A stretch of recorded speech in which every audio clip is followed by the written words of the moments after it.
Өткен ғасырдың алғашқы жартысындағы саяси қуғын-сүргін Кеңес одағы дәуіріндегі миллиондаған азаматтың тағдырына таңба салды. Қазақстанда 100 мыңнан астам адам жазықсыз сотталып, оның 1/4 өлім жазасына кесілді. Еліміздің аумағында 11 еңбектен түзеу лагері болды. Қазақстан Республикасының тұңғыш президенті Нұрсұлтан Назарбаевтың бастамасымен қасірет мекені Карабах пен Алжирде тоталитарлық жүйенің шексіз қатыгездігін үнемі еске салып тұратын тарихи мемориалды кешендер ашылды. Шектен шыққан ұжымдастыру науқаны ұлы даланы бұрын-соңды болмаған ауқымды гуманитарлық апатқа ұрындырды. Халқымыз небір зобалаңды көрсе де, рухын аласартқан жоқ. Бірлігін бекемдеп, ынтымағын арттыра түсті. 31 мамыр ашаршылық пен саяси қуғын-сүргін құрбандарын еске алу күні. Тәуелсіздік алғаннан кейін 1993 жылы 14 сәуірде жаппай саяси қуғын-сүргін құрбандарын ақтау туралы Қазақстан Республикасының заңы қабылданды. Ал Қазақстан Республикасының тұңғыш президенті 1997 жылды жалпы ұлттық татулық пен саяси қуғын-сүргін құрбандарын еске алу жылы, сондай-ақ 31 мамыр саяси қуғын-сүргін және ашаршылық құрбандарын еске алу күні деп жарияланды. Саяси қуғын-сүргін және ашаршылық құрбандарын еске алу елімізде жыл сайын аталып өтіледі. Республика бойынша әртүрлі шаралар ұйымдастырылып, ас беріледі. 1937-39 жылдар аралығында қазақтың бас көтерер зиялысының көпшілігі қуғын-сүргін құрбанына айналды. Сол кездегі қатыгез саясат нәтижесінде қуғын-сүргінге ұшырағандардың жақындары да жапа шекті. Зерттеушілер деректеріне сүйенсек, осы кезең аралығында Кеңес одағының құрамында болған Қазақстанда 103 мың адам қуғын-сүргінге ұшыраған және 25 мың адам ату жазасына кесілген. Сол жылдары қазақстандық ғылым, мәдениет және саясат саласының зиялы қауым өкілдері атылған. Жалпы 1930-53 жылдар аралығында 40 миллионнан астам кеңес азаматтары репрессияға ұшыраған. Қазақстан аумағында орналасқан лагерлерге корейлер, поляктар, еділ немістері, Қырым татарлары, Кавказ халықтары және басқа да ұлт өкілдері қоныс аударған. Саяси қуғын-сүргін Қазақстанда 1928 жылдың ортасында Алаш қозғалысына қатысқан қайраткерлерді тұтқындаудан басталды. Оларға буржуазияшыл, ұлтшыл деген айып тағылды. Олар әртүрлі мерзімге түрмеге қамалды.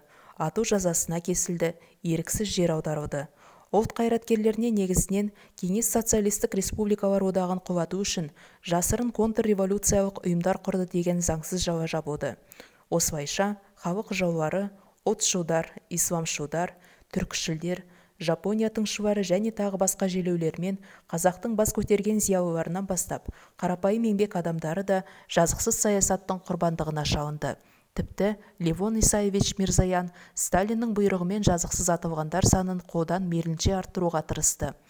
118 мың адам жазықсыз тұтқындалып, оның 25 мыңы атылды. Қазақ зиялыларының әйелдері де бұл жазадан тыс қалмады. Күйеуінен бас тартпаған әйелдерді қамады. Бұл лагер Алжир деген атпен тарих беттерінде қалды. Осының салдарынан ұлт зиялылары Әлихан Бөкейхан, Ахмет Байтұрсынұлы, Жүсіпбек Аймауытұлы, Мағжан Жұмабаев, Халил Досмұхамбетов, Жаһанша Досмұхамбетов, Тұрар Рысқұлов, Сәкен Сейфуллин, Ілияс Жансүгіров, Бейімбет Майлиндер сталиндік саясаттың құрбанына айналып атылып кетті. 20 ғасыр басында қазақ халқының саны 20 ғасырдың ортасындағыдан 2 есе көп болды.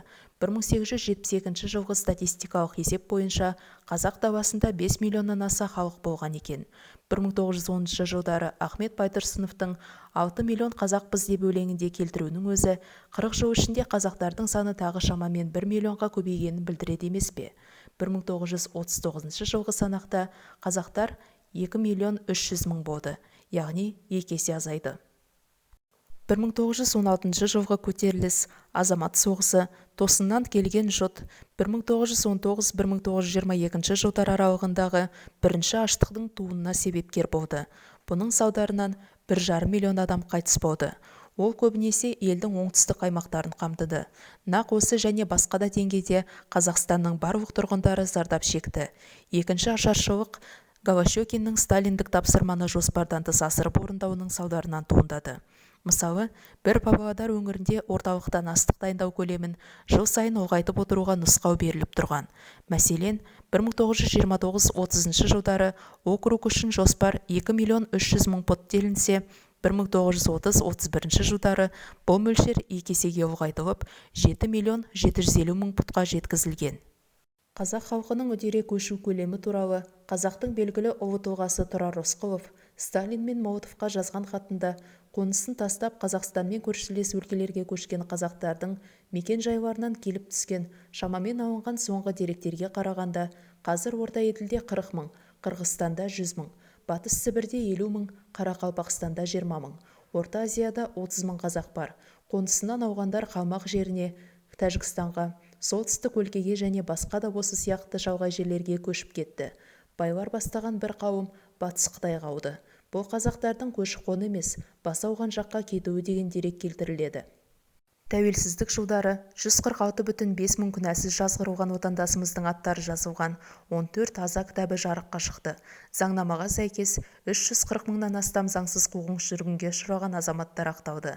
Біздің ендігі жердегі борышымыз осы қанқұйлы жылдардың оқиғасы, оның жазықсыз құрбаны болған азаматтардың есімдерін ұмытпау, оларды мәңгі есте сақтау.